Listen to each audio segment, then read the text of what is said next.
करोड़ों का और एस्टिमेट हम लोगों ने भेजा है हेड ऑफिस जो पीडब्ल्यूडी का है, वहाँ पर हमें कहा गया है कि ये भी जल्द मंजूर हो जाएंगी। और मुझे लगता है इससे जितनी भी हमारी पीडब्ल्यूडी की रोड है, जो आज आप देखिए कहीं गड्ढे हैं, कहीं टूटी हुई हैं, तो वो सभी या तो मरम्मत हो जाएंगी या नई सिरे से बनाई जाएंगी। और उसके लिए अलावा आप देखिए कि हमारे बहुत सारी और भी समस्याएं हैं, चाहे सेक्टर 3 की और 4 की जो हमारी सड़कें हैं शहर की, उसके लिए भी मैंने मुलाकात मंत्री जी से करी है और उन्होंने मुझे कहा है एक बार फिर वो आकर मुझे पूरी उसकी जो फाइल है वो प्रेजेंट करें। एक धावड़ा का गंदे पानी की भी बहुत बड़ी समस्या पिछले काफ़ी समय से है, उसके लिए भी हम लोग जल्द मुख्यमंत्री से मुलाकात करेंगे। तब हमें आश्वस्त किया गया था कि अगले 6 महीने में विधानसभा के सत्र के दौरान ये कहा गया था कि वो चीज़ हो जाएगी, उसके अंदर सोल्यूशन। पर हम लोग लगातार इस चीज़ को देख रहे हैं कि आज भी वहाँ पर गंदा पानी आ रहा है, लोगों का परेशानी का सबब वो बन रहा है। और जिस तरह से रेवाड़ी का भी गंदा पानी जो है वो आपके बराज के अंदर छोड़ा जाना, कहीं ना कहीं लोगों को उसकी वजह से नुकसान हो रहा है। और उसके लिए भी हम लोगों ने मुख्यमंत्री से मुलाकात करने का समय मांगा है। और अभी अगले महीने, क्योंकि आप जानते हैं विधानसभा का सत्र आएगा, उसके अंदर हम इन सभी मुद्दों को वहाँ पर भी उठाएंगे। आज शहर में हम लोग देख रहे हैं कि किस तरह से जो सुरक्षा जो है लोगों को नहीं मिल पा रही है, और किस तरह से कल एक हमारे जो भाई हैं उनको लूटा गया, और वो एक स्वयं एक पत्रकार के भाई हैं, उनको जिस तरह से बेसुध किया गया, उनका फ़ोन लैपटॉप लूटा गया। कहीं ना कहीं पुलिस की जो लचर कार्रवाई है वो भी कहीं ना कहीं नज़र आती है। हम तो प्रशासन से ये मांग करेंगे कि बेहतर, मुझे लगता है, सुरक्षा उसको करना चाहिए, और लोगों को जो परेशानी इसकी वजह से आ रही है उस पर ध्यान देने की ज़रूरत है।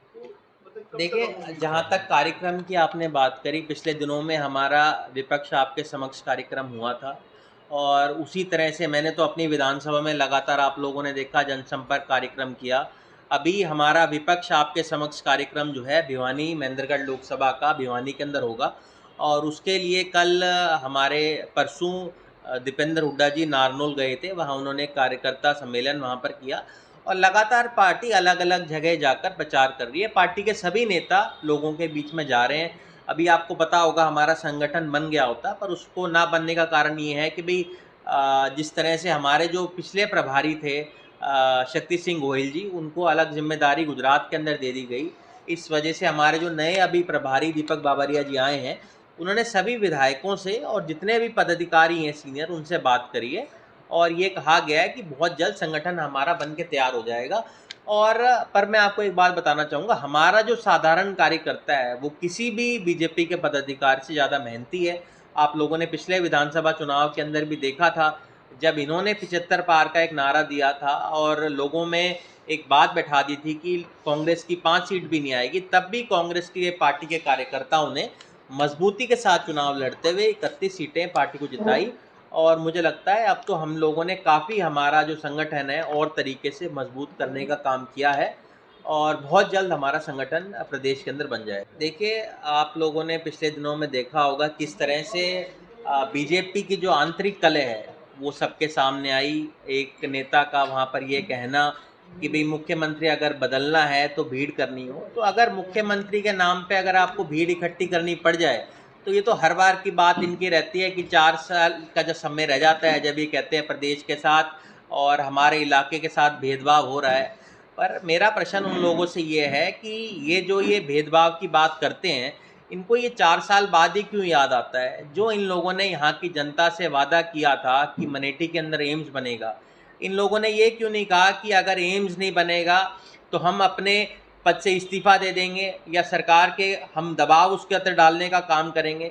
और कहीं ना कहीं उनके इस बयान के बाद जिस तरह से उनका रैली में ना पहुंच पाना, मुझे लगता है कहीं ना कहीं जो बीजेपी की हाईकमान है उसकी तरफ से उनके ऊपर नकेल कसने का काम कहीं ना कहीं किया था। क्योंकि इसी वजह से कुछ उनके जो नेता हैं जिन्होंने मुख्यमंत्री बदलने का बयान दिया था, वो उनका ना वहाँ पर आना, और जो हमेशा तलक तेवर नज़र आते हैं राव इंद्रजीत जी के, वो वहाँ पर ना दिखना, कहीं ना कहीं उनकी जो कमज़ोरी है वो साफ तौर पे दर्शाती है। तो जानबूझकर नहीं गए? अब इस बात का जवाब तो मुझे लगता है कि वो स्वयं दे पाएंगी, पर जब आप जाकर प्रचार कर रहे हैं हर जगह जाकर कि हमें रैली को मजबूत करना है, तो वो किन कारणों की वजह से वो नेता वहाँ पर नहीं पहुँचे, इसका जवाब तो जनता को उनको देना चाहिए। जब वो ये बात कह रहे हैं कि भीड़ इकट्ठी करनी है मुख्यमंत्री को बदलने की, और उसी रैली के अंदर उनका ना पहुँचना, और जिस तरह से राव इंद्रजीत जी का वहाँ पर भाषण हम लोगों ने सुना, हमेशा तलख रहना उनका।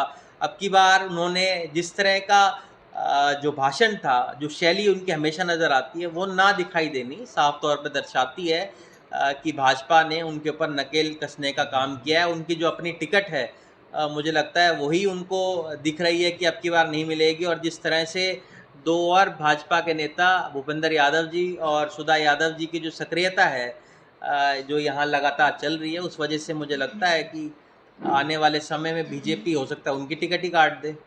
देखिए, मुझे लगता है कि अगर कोई भी कांग्रेस पार्टी के अंदर आने की अगर कोई इच्छा रखता है और उनके पास अगर वो जाते हैं, तो मुझे उससे कोई दिक्कत नहीं है। सतीश और जी इच्छा रख रहे हैं क्या? अब अगर कांग्रेस पार्टी के नेताओं को वो बुला रहे हैं और उनसे मिल रहे हैं, तो हो सकता है उनकी इच्छा हो कांग्रेस पार्टी के अंदर आने की। भाई इसी वजह से कोई जाता है, भाई कांग्रेस पार्टी के नेताओं से वो तो वही मिलेगा ना जिसको कांग्रेस पार्टी में जाने की इच्छा हो। तो मुझे लगता है हो सकता है सतीश यादव जी की कांग्रेस वो पार्टी तो के अंदर आने की इच्छा हो। आपके प्राइम प्रतिद्वंदी हैं। नहीं, मेरे प्रतिद्वंदी तो देखो जी, मेरा प्रतिद्वंदी तो मुझे लगता है मेरे लोगों की जो आकांक्षा है उनको पूरा करने का काम मेरा है। जब मेरे खिलाफ कोई चुनाव लड़ेगा, चाहे वो कोई भी लड़े, चुनाव के समय जो हम चुनाव लड़ते हैं तब हम प्रतिद्वंदी होते हैं। उसके बाद मुझे लगता है आपका एक सामान्य रूप से हमारे रिलेशन लोगों के साथ होते हैं। आपके अच्छे बुरे के अंदर हम सब लोग एक दूसरे के यहाँ जाते हैं। अगर वो कांग्रेस पार्टी में आते हैं तो मुझे उससे कोई गुरेज नहीं है। टिकट का एक दावेदार और बढ़ जाएगा। वो तो देखो जी, मुझे लगता है कांग्रेस पार्टी के अंदर हर व्यक्ति को हक है चुनाव लड़ने का।